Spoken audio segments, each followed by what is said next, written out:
All right, and welcome back for another week of Good Vibes. I'm Martin Falls along with Debbie Cox DeNova. Debbie, how are you? I'm doing well. How are you? We're talking about money today. We are. All right, so improving your money mindset. Explain that to me. What Yes. exactly that means? So this is a highly requested topic because people will come to me. They will not know, they'll know exactly what to do because obviously these days you can go on the internet and again, within a 10-minute search, you can know how to divide your money when it comes in, pay yourself first, this much into savings, this much into investments. And so people know what to do, but they're stuck in the patterns that they have developed around money that keep them in an experience of scarcity. So that's kind of what we're Hmm. talking about today because you can know the what to do, but if you're trying to outperform your self image, if you're trying to outperform your beliefs, you are going to have an uphill battle. And so today we're talking about moving from a scarcity mindset to an abundance mindset so that you can apply the strategies that whether you choose to go with Dave Ramsey or Tony Robbins, you can apply the strategies in a way that actually creates effectiveness for you. Okay, so the first thing to remember is that when it comes to money, what we're talking about is basically tangible currency. It's energy, right? And energy will flow to a conduit that basically will give self-expression, more expansion, more creativity in the world. And what was really difficult for people is that when you don't have money, it's very easy to get into an experience of scarcity because money is needed for full self-expression as a human being, for freedom, for potentialization, right? And so when you don't have it, and you've also been taught from the outside in very limiting beliefs around the idea of money, you can actually have an experience of fear when it comes Hmm. to money. And so the first question I would ask for anyone at home right now is what is your experience of money? When bills come in the mail, is it a contracted feeling? Is it a feeling of like, okay, I'm very organized, I'm gonna pay this off? It's really important to start looking at your relationship with money. Do you understand it? A lot of people don't understand money, and because it's uncomfortable for them to sit with not understanding, Hmm. they will actually go into avoidance about it altogether and just kind of hope it works out, while they also feel jealous about people who actually have it. Yeah, and don't put it in your mattress either. Don't put it in your mattress. Right. And don't outspend what you're actually earning. So we're talking about going back to the fact that things start with thoughts. And you think a thought long enough, it becomes a belief. And when you have a belief running that it influences your feelings, your attitudes in the world, it creates habits. It actually creates action steps out of those habits. And so at home, go ahead and take a piece of paper. And first of all, the first thing that you need to know, if you don't already, is what is your net worth? A lot of people just don't even know that. Hmm. And so what we're talking about is your assets, right? What you own, minus your liabilities, which you owe, and that would be your net worth. So that's Hmm. first order of business. Where are you? Because you can't manage what you don't know about, okay? Know that and then have an extraordinary goal for yourself. And by the way, this information comes from Marie Forleo and Tanya Lee, and that it's all practical ways of shifting your mindset around this. We're going to talk about a couple of strategies, more about shifting on the internal, okay? So, we're going to identify some very common thoughts and beliefs that people have around money. They're out there in the world, so it's easy to get these outside impressions of it. And as I go through the list at home, go ahead and mark down the ones that apply to you and any other ones that you might think of that are running in your All system. right, I'm ready. Okay. So the first one is I don't know how to manage money. I don't know how to manage money, or I don't know about money. I don't know much Hmm. about money. This is very common in women, especially. Hmm. I don't deserve this. And you're going to have to check deep inside because sometimes these things are hidden, right? So you have to kind of really reflect on it. Like, do you feel you deserve money? I am incapable of making money. I am broke. I'm afraid of failing. Money doesn't grow on trees. People with money are bad. I'm out of control when it comes to my money. and then any other ones that you can think of that are limiting around money. And it's very telling whenever you see or when you think about people with a lot of money. So do it right now at home. Hmm. When you think about people with money, what is your first honest impression? Are you thinking, well, they must be greedy? They must, really write that down for yourself, because if you have that relationship or if you have that impression about people who have a lot of money, obviously that's going to create on a subconscious level an anchor for you actually joining them at that table of having a lot of money, because there's going to be a part of you that doesn't want to be My greedy or first whatnot. impression: people have money, they worked hard, they're smart, and they know how to invest and make more money. Right, exactly. Hmm. And so that's the kind of mindset that will have you actually be able to work with people who are abundant Hmm. financially and create a healthy experience in the world with money. Okay, so these will actually lead to actions, patterns in your life, which we can talk about after the break. But these patterns are really what you're going to want to undo, what you're going to want to address in your life, because this again is the reflection of the relationship that you have with money, and therefore, while you're saying that you want this, you might actually be pushing away that energetic flow, the currency that's trying to come to you. Hmm. Way I look at it is for people wanting to invest. If whatever you're investing in, you could lease it out for more than if your money was sitting in the bank. Mm. By a lot more. Huh? I mean, Yeah, if it's the same, the risk might not be. right. Then do it. Yes. Go for it. And that's going to be one of our points, actually investing your money into assets, things that are going to actually appreciate, businesses, Hmm. property, rentals, things like that. Land, land, land. All right. Land, We'll be land. right back. Don't go away.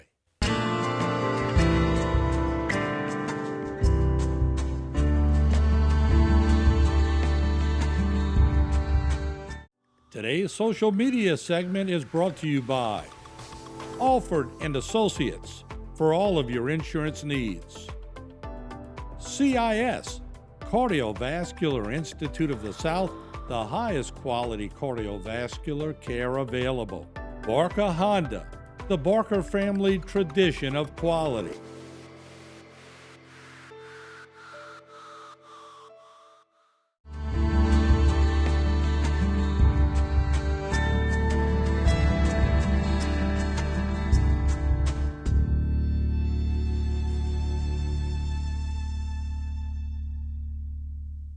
All right, we're back with Debbie Cox DeNova. We're talking about improving your money mindset. I've learned in life when we were young, we were throwing money like it's monopoly money Hmm. because we didn't have any. Right. So take the gamble, go for it. Then you start making a little money and you're going, you start being a little more trepidatious when it comes to spending money. Right.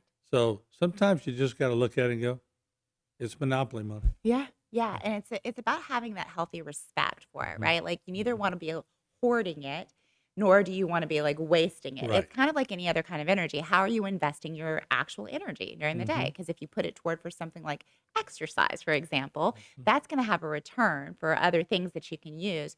Whereas if you're spending your time drinking at the bar all day long, you Right. get what you get, and you don't get upset, Or right? video Or poker. video poker or whatever it is. Okay, so the we talked about before the break the thoughts and the beliefs that kind of that run in the background that then create an attitude in the world that informs your actions. And your actions, of course, become habits, which are patterns. So I'm going to read through some patterns again at home. If you're playing along, go ahead and write out any that apply to you and any other patterns that you see in your life that are disempowering around money. The first one is avoiding looking. This is a big one. A lot of people just will not look. They don't know Hmm. what's in the bank right now, and they don't know where their money. Like they'll just shove money into their purse, and they don't know what's there. They're just Yeah. hoping it all works So out. you get an NSF check. Exactly. And this, of course, creates that like low level of fear in the background. Like, is it going to work out okay? Impulse spending. So this Mhm. is unconscious spending, and it's kind of like overeating. It feels real good in the moment, right? And you're actually doing it just to get that hit of dopamine. But later on, there's a sort of effect that is negative. And so if you are unconsciously spending, impulse spending, making yourself feel good, getting that nice hit, what is likely happening is that you're avoiding an experience or an emotion that you actually need to feel Mhm. into. We've talked a lot about that. And one of the best ways to actually create more of an abundance mindset around money is to start going into appreciation, to really do a reality check and recognize that almost half of the people on the planet, almost like 3 billion people, are living less than $2.50 a day, right? And Mm. then 80% of all humanity is living on less than $10 per day. So if you are living on more than $10 a day, you're doing better than 80% of the people on the planet. This is not to say that you shouldn't set bigger goals for yourself, Hmm. but it's to recognize that when we're talking about programming the brain, again, with the reticular activating system, what you focus on increases. What you focus on expands. So if you're looking at the scarcity and you're not recognizing, wow, I have like a super device, a computer in my hand. I've got a television in all these rooms. I've got central air and heating. All of these things that actually make you quite wealthy. If you're kind of dismissing that and looking towards scarcity, you're going to produce more We scarcity. got to do that real quick in one show.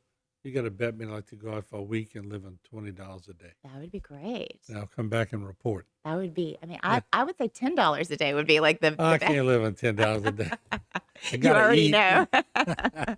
Okay. So you also want to make sure that you're not valuing yourself and your skills. Mhm. What people who struggle with money often do is they undervalue who they are and what they have to offer. So they're a little bit hesitant to charge the amount of money that they're bringing for the value that they're bringing to the table, Mhm. right? They tend to be in judgment of and say they don't like sales, for example, and they be in judgment of people who do like sales, right? And so what happens is that they're creating this sort of gap and this resistance around about the process of selling in life, and therefore their money actually They're reflects leaving that. money on the table. Hmm. Exactly. Then the other thing is you want to make sure that you have financial goals. So we know that the mind likes a target, right? And if you're not creating a target, it shows up in a lack of financial goals in your life. And again, this typically accompanies not wanting to look, right? You don't want to Hmm. look, and so therefore you don't create goals either. So you want to make sure you're creating goals.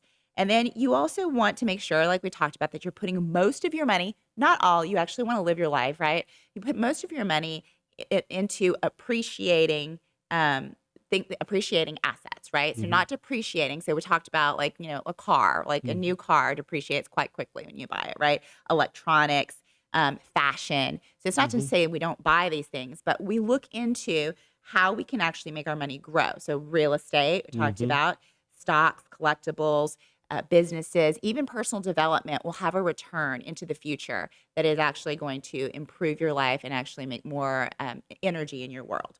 And then you want to make sure that you're not disorganized with your money. So that you have an organization system so that your relationship with money is very responsible. So you have a system for investing and Hmm. saving. You know exactly where your bills are and when you're going to pay them. You know exactly how much you're going to allocate toward this and that. There are some strategies that Marie Forleo uses that have you feeling abundant even as you're budgeting, right? And one of the things that she talks about is having a fund. Hmm. First of all, making sure you're on the same page with your spouse, that you stay on the same page, that you have a plan and that you keep to it. And one of them is having a fund. And the fund is a piggy bank, a checking account, a jar where you designate a certain amount of money Just every to month. give the fun to the wife. Right. For both of you to do something that you would otherwise say you couldn't afford. And this is even if you have like Right. lots of debts, making sure that you have enough money to create an experience of abundance in your world. Going out to eat periodically and tipping for 50. This is counterintuitive for some people, but tipping 50 to 100% to your waiter. So in other words, when you're creating or you're experiencing scarcity in your body, you do something to actually create abundance for other people. Like, let me Hmm. treat, right? And then actually being a representation in the world of someone who's full of abundance. I can't wait to do that. $20 a day for 1 week. How about 15? 20. All right. Thank you, Debbie. Thank Good you. show. We'll see you next week on Good Vibes.